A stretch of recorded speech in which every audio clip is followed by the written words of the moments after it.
ఇప్పుడే country delight యాప్ని download చేసుకోండి. Download the country delight app now.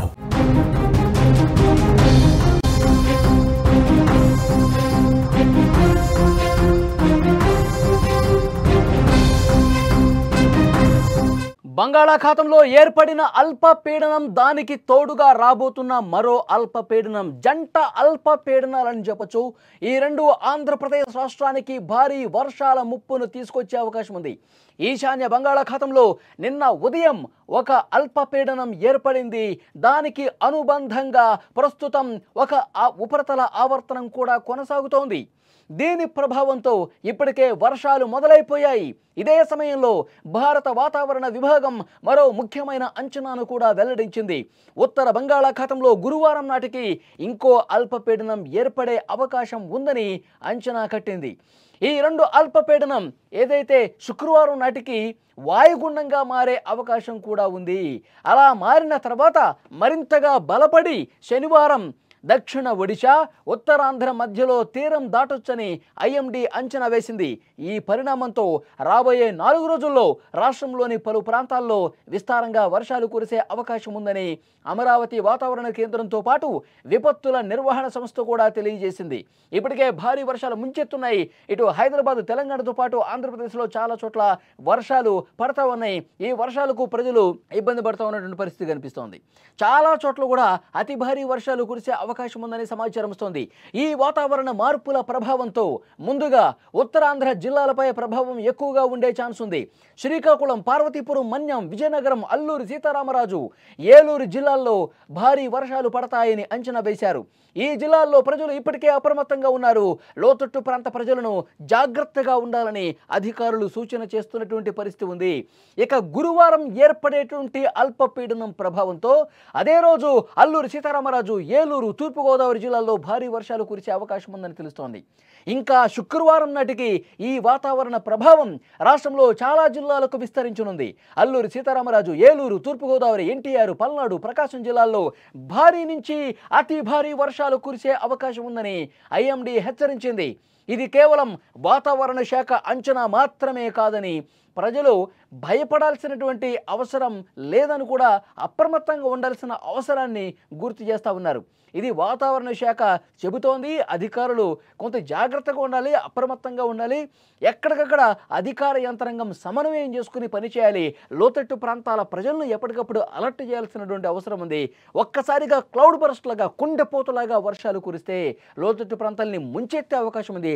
తక్కువ సమయంలో ఎక్కువ వానపడి ముంచెత్తే అవకాశం ఉన్నటువంటి పరిస్థితి ఉంటే అక్కడ తగినంతగా అధికార యంత్రాంగం రెస్క్యూ చేయాల్సినటువంటి అవసరాన్ని కూడా వాతావరణ శాఖ గుర్తు చేస్తోంది. ఇక ప్రభుత్వం కూడా ఈ పరిస్థితిపై ఎప్పటికప్పుడు సమీక్షలు చేస్తోంది. అన్ని జిల్లాల కలెక్టర్లు అప్రమత్తంగా ఉండాలని ఆదేశాలు జారీ చేసింది. అత్యవసర సహాయక బృందాలు కూడా సిద్ధం చేసింది. ఎప్పటికప్పుడు వాతావరణ సమాచారాన్ని ప్రజలకు చేరవేయాలని సూచించింది.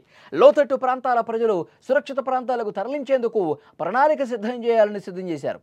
అధికారులు, ప్రజాప్రతినిధులు ఒకరికొకరు సహకరించుకుని ప్రజలకు అవసరమైన సాయం అందించేందుకు ఏర్పాట్లు చేస్తూ ఉన్నారు. మనకు అర్థమవుతోంది చాలా క్లియర్గా 2 అల్పపీడనాల ప్రభావంతో ఆంధ్రప్రదేశ్లో, ఇటు తెలంగాణలో కూడా వర్షాలు కురిసే అవకాశం ఉంది. ఆంధ్రప్రదేశ్ తీర ప్రాంత జిల్లాలు ఏవైతే ఉన్నాయో అక్కడ కుండపోతగా వర్షం కురిసే అవకాశం ఉన్నట్టుగా తెలుస్తోంది. ఈ 2 అల్పపీడనాల ప్రభావంతో భారీ నుంచి అతి భారీ వర్షాలు కూడా మరికొన్ని చోట్ల కురిసే అవకాశం ఉన్నట్టుగా సమాచారం వస్తుంది. సో డెఫినెట్గా అధికారులు ఆ ఏర్పాట్లు చేస్తూ ఉన్నారు. ముఖ్యంగా గురువారం రోజు మరొక అల్పపీడనం ఏర్పడే అవకాశం ఉన్నటువంటి నేపథ్యంలో గురువారం నుంచి వర్షాలు ఇంకా ఎక్కువ స్థాయిలో కురిసే అవకాశం తెలుస్తోంది. బంగాళాఖాతంలో ఇప్పటికే అల్పపీడనం ఏర్పడింది. దానికి తోడుగా మరొక అల్పపీడనం రాబోతోంది. కాబట్టి ఈ ముప్పు కొంచెం ఎక్కువ ఉండే అవకాశం ఉన్నట్టుగా తెలుస్తోంది. ఈశాన్య బంగాళాఖాతంలో నిన్న ఉదయం ఒక అల్పపీడనం ఏర్పడింది. దానికి అనుబంధంగా ప్రస్తుతం ఉపరితల ఆవర్తనం కొనసాగుతున్న పరిస్థితుల్లో వర్షాలు స్టార్ట్ అయిపోయాయి. ఇదే సమయంలో భారత వాతావరణ విభాగం వేసినటువంటి అంచనా ఉత్తర బంగాళాఖాతంలో గురువారం నాటికి ఇంకో అల్పపీడనం ఏర్పడుతుంది. కాబట్టి ఇవి 2 బలపడి 2 ఉన్నటువంటి నేపథ్యంలో ఇప్పుడు ఉపరితల ఆవర్తనంతో పాటు గురువారం ఏర్పడే అల్పపీడనం ఇంకొంచెం తీవ్రత పెరిగే అవకాశం ఉంది. ఒక్కసారిగా 2 ప్రభావాలు ఉండేసరికి దీని తీవ్రత కొంచెం ఎక్కువ ఉండే అవకాశం ఉంది. ఎక్కువగా వర్షాలు పడే అవకాశం ఉంది. అతి భారీ వర్షాలు కూడా కొన్ని జిల్లాలకు అలర్ట్ జారీ చేసే ఛాన్స్ ఉండొచ్చని వాతావరణ శాఖ చెప్తోంది. ఇది వాయుగుండంగా మారే అవకాశం కూడా ఉంటుంది. అలా వాయుగుండంగా మారిన తర్వాత మరింత బలపడి దక్షిణ ఒడిశా, ఉత్తరాంధ్ర మధ్యలో తీరం దాటుతుంది. ఈ తీరం దాటే సమయంలో విపరీతంగా వర్షాలు కురిసే అవకాశం కనిపిస్తుంది. శ్రీకాకుళం నుంచి మొదలుకొని విజయనగరం, విశాఖపట్నం, తూర్పుగోదావరి జిల్లా, కృష్ణా, గుంటూరు, ప్రకాశం, నెల్లూరు ఇలా తీర ప్రాంతాలు ఏవైతే ఉన్నాయో ఆ తీర ప్రాంతాల్లో కొన్ని చోట్ల అతి భారీ వర్షాలు కూడా కురిసే అవకాశం ఉంది. కాబట్టి క్లౌడ్ బర్స్ట్ లాంటి వర్షాలు కురిస్తే లోతట్టు ప్రాంతాల్లో ఉన్న ప్రజలు అప్రమత్తంగా ఉండాలి. అట్ ద సేమ్ టైం కలెక్టర్లు కూడా ఎప్పటికప్పుడు పరిస్థితిని సమీక్షించుకుంటూ ఎక్కడ సహాయక చర్యలు తీసుకోవాలి, ఎక్కడ హుటాహుటిన అక్కడ ప్రజల్ని అప్రమత్తం చేయాల్సిన అవసరం ఉంది. ఇవన్నీ కూడా గమనించుకొని ప్రభుత్వ యంత్రాంగం పనిచేయాలని చెప్పి ప్రభుత్వం నుంచి కూడా ఆదేశాలు వచ్చినటువంటి పరిస్థితి ఉంది. విజువల్స్లో మీరు చూస్తూ ఉన్నారు. గత కొన్ని రోజులుగా పడుతున్నటువంటి వర్షాలకు ఎక్కడికక్కడ జల దిగ్బంధంలో చిక్కుకునే పరిస్థితి కనిపిస్తుంది. ఇక్కడ హైదరాబాదు, ఇక్కడ తెలంగాణలో కొన్ని జిల్లాలే కాదు, ఆంధ్రప్రదేశ్లో కూడా చాలా ప్రాంతాల్లో ఇలాంటి భీకర వర్షాలతో రాత్రి వాన కురుస్తోంది, మధ్యాహ్నం కురుస్తోంది, పొద్దున కురుస్తోంది. ఇట్లా వర్షం పడతానే ఉంది. రోడ్లు పూర్తిగా దెబ్బతిన్న పరిస్థితుంది. రోడ్ల మీద వాటర్ నిలిచిపోయిన పరిస్థితుంది. ప్రజలు నానా ఇబ్బందులు పడుతున్నారు. ఇప్పుడు మళ్ళొక్కసారి జంట అల్పపీడనాలు ఇది వాయుగుండంగా మారే అవకాశం ఉంది. మరొక 4 రోజులు వర్షాలే ఉన్నాయనేసరికి ప్రజలు భయం గుప్పెట్లో కాలం గడుపుతున్న పరిస్థితుంది.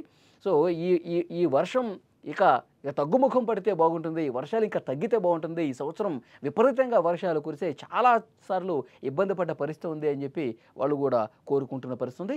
అధికారులు మాత్రం ఎప్పటికప్పుడు తాజా పరిస్థితుల మీద సమీక్ష చేస్తూ ఉన్నారు. అవసరమైనటువంటి చర్యలు తీసుకుంటా ఉన్నారు.